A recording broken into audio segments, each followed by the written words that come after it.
Shalom Bapak Ibu Saudara-saudaraku yang dikasihi Yesus Kristus. Selamat pagi, selamat bertemu kembali dalam sapaan firman Tuhan buat kita hari ini.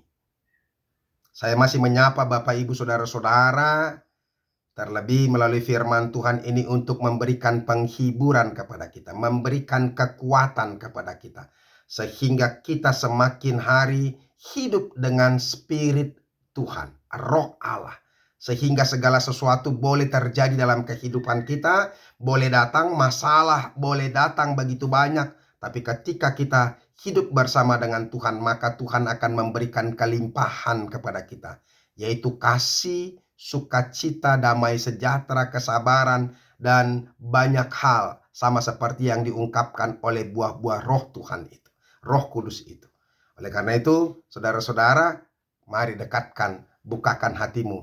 Hidup bersama dengan Tuhan, maka Tuhan akan memberikan kelimpahan kepadamu. Amin.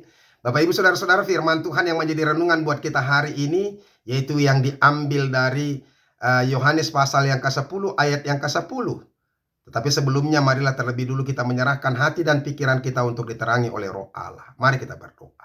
Kasih karunia dan damai sejahtera dari Allah Bapa dan dari anaknya Tuhan Yesus Kristus, itulah yang menyertai hati dan pikiranmu sekalian. Amin. Bapak Ibu Saudara-saudara, sekali lagi Yohanes 10 ayat yang ke-10 dikatakan demikian. Pencuri datang hanya untuk mencuri dan membunuh dan membinasakan. Aku datang supaya mereka mempunyai hidup dan mempunyainya dalam segala kelimpahan. Demikianlah firman Tuhan. Bapak Ibu Saudara-saudaraku yang dikasihi Yesus Kristus, firman Tuhan ini adalah penghiburan bagi setiap kita yang mengalami ketersesakan, yang mengalami pergumulan, yang mengalami beban-beban begitu berat, yang mengalami ketersiksaan. Saya mau katakan kepada kita, baca firman Tuhan, renungkan firman Tuhan. Terlebih janji Tuhan pada saat ini kepada kita, yaitu akan memberikan hidup dan hidup yang berkelimpahan, bukan sekedar hidup. Saudara-saudara, jadilah orang yang hidup penuh dengan berkelimpahan, dengan semangat. Ada banyak orang Batak ketika ditanya, bagaimana kabar? Buah kabarmu, amang. Buah kabarmu inong. Imadah, tolema, asal mamangulu, asal masehat. Hidup kita, saudara-saudara, jangan menjadi pesimis, jangan menjadi apatis. Kita harus menjadi optimis. Kita harus penuh dengan semangat. Karena kita tahu bahwa Tuhan kita selalu memberikan yang terbaik kepada kita. Bahkan melimpahkan hidup yang kekal itu bagi kita. Itu. Saudara-saudara, firman Tuhan tadi katakan, aku datang supaya mereka mempunyai hidup. Jadi supaya kita mempunyai hidup. Dan mempunyainya dalam segala kelimpahan. Artinya bukan hanya sekedar hidup, tapi kita berlimpah-limpah dalam hidup kita. Amin. Bapak Ibu Saudara-saudara, sekarang yang menjadi pertanyaan kepada kita, apa yang dimaksud dengan hidup yang berlimpah-limpah? Apakah di sini Tuhan mau berkata kepada kita, berkelimpahan itu soal banyaknya materi yang kita miliki atau kekayaan harta? Apakah karena jabatan yang tinggi atau karena juga kuasa? Tidak. Definisi itu tidak menyebutkan soal harta, soal materi, soal jabatan yang tinggi. Ini juga tidak berbicara soal umur, tidak berbicara soal kesehatan, tidak berbicara soal kesejahteraan atau pekerjaan yang bagus. Jadi saudara-saudara, kalau Anda saat ini mungkin sedang terganggu pekerjaannya atau di PHK atau pengangguran, atau mungkin Anda sedang mengalami penyakit, atau mungkin Anda sedang mengalami beban kehidupan yang luar biasa. Saudara-saudara, saya mau katakan kepada kita, kita masih tetap hidup dalam berkelimpahan kalau kita mau menerima Yesus. Nah, sekarang yang menjadi persoalan kepada kita, apa itu yang disebut dengan berkelimpahan atau hidup berkelimpahan itu? Yang pertama, saudara-saudara, hidup berkelimpahan dalam arti berkelimpahan dalam hal spiritual, bukan materi. Bahkan Tuhan tidak menitik beratkan soal-soal materi untuk menunjukkan kelimpahan kepada kita. Saudara-saudara, ingatlah, kalau karena materi, karena jabatan, karena keterkenalan, kita hidup berkelimpahan, Justru banyak orang yang terkenal, memiliki harta yang banyak, memiliki jabatan yang tinggi, tapi justru hidup mereka hampa, hidup mereka kosong. Mereka merasa tidak memiliki arti apa-apa, tidak berdaya, tidak berguna. Makanya banyak orang yang seperti ini yang merasa dirinya hampa dan kosong, mereka bunuh diri.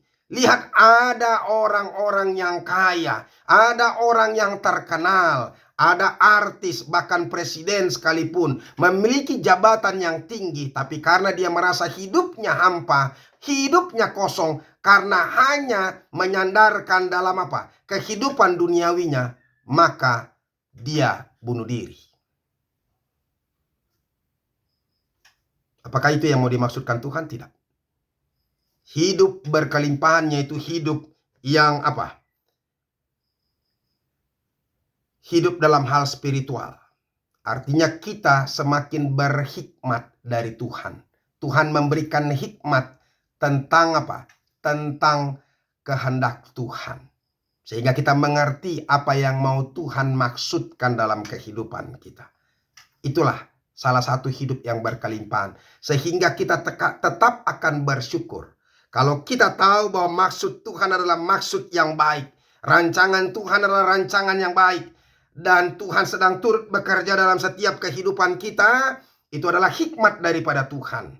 Kita diberikan hikmat Tuhan untuk mengerti kehendaknya, supaya kita jangan mudah-mudah kecewa, mudah-mudah putus asa, mudah merasa kesal dengan Tuhan, bahkan marah kepada Tuhan. Bahkan ketika itu kita akan meninggalkan iman kita, meninggalkan Kristus itu sendiri.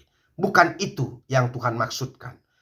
Jadi berkelimpahan adalah berkelimpahan ketika kita semakin hidup mengerti dengan apa yang Tuhan mau. Itu yang pertama. Yang kedua, hidup berkelimpahan itu yaitu yang berkaitan seberapa dekat hubungan kita dengan Tuhan. Kita dengan Allah. Ini berbicara soal roh, bukan soal kedagingan. Jadi orang yang berkelimpahan yaitu orang yang hidup benar-benar dekat dengan Tuhan dan berkelimpahan roh.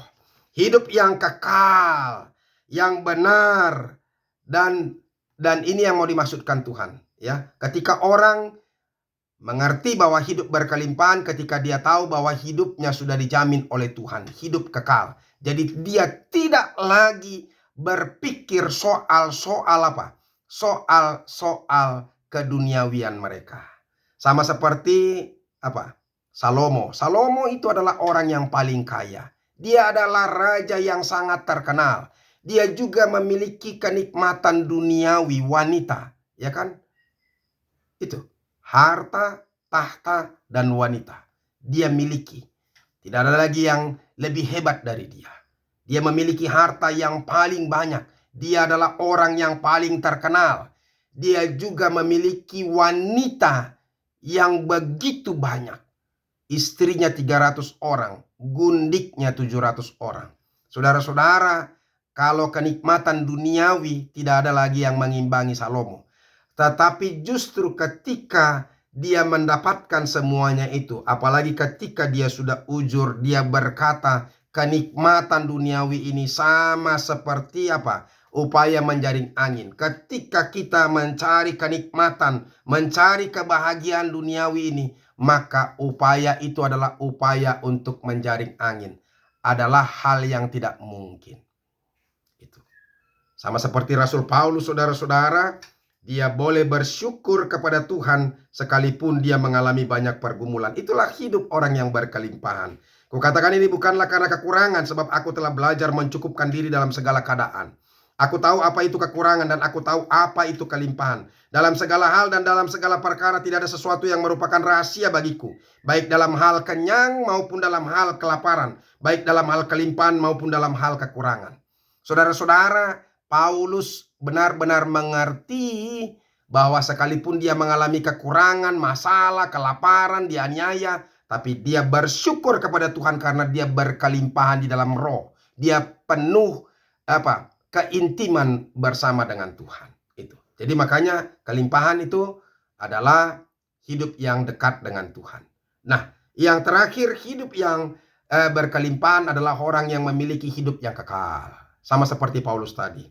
Yaitu seperti yang dikatakan oleh Alkitabiah, hidup yang kekal itu berarti kita berkelimpahan dalam kasih. Kita berkelimpahan dalam sukacita. Kita berkelimpahan dalam damai sejahtera. Orang-orang yang sudah memiliki hidup yang berkelimpahan, yaitu hidup yang kekal itu, maka hidupnya penuh dengan kasih, berkelimpahan dalam kasih, sekalipun mungkin dia miskin. Saya sudah melihat dalam banyak hal tidak memandang orang kaya, tapi memandang bagaimana hatinya yang lebih tergerak. Orang yang memiliki perasaan, dialah yang bisa benar-benar merasakan dan mau memberi dan berbagi dengan kasih, sehingga dia bersukacita dan memiliki damai sejahtera. Semoga firman Tuhan ini mengajari kita, memberkati kita, dan meneguhkan kita. Jadilah orang yang penuh dengan kelimpahan. Jangan cari harta saja di dunia ini, sebab itu sering sekali bisa membawa kita kepada ruang hampa dan ketidakberartian hidup. Semoga firman Tuhan ini memberkati. Tuhan Yesus memberkati. Mari kita berdoa. Terima kasih Tuhan untuk firman-Mu yang boleh kami dengarkan. Berkatilah itu. Ajar kami untuk memiliki hubungan yang dekat dengan Tuhan. Mendengarkan selalu firman-Mu sehingga kami hidup berkelimpahan di dalam Tuhan. Terima kasih Yesus. Dalam nama-Mu kami berdoa dan ucap syukur. Amin. Bapak Ibu Saudara-saudara, kita sudah dengarkan firman Tuhan. Hiduplah di dalam Tuhan, maka engkau akan memiliki kelimpahan. Tuhan Yesus memberkati. Salam.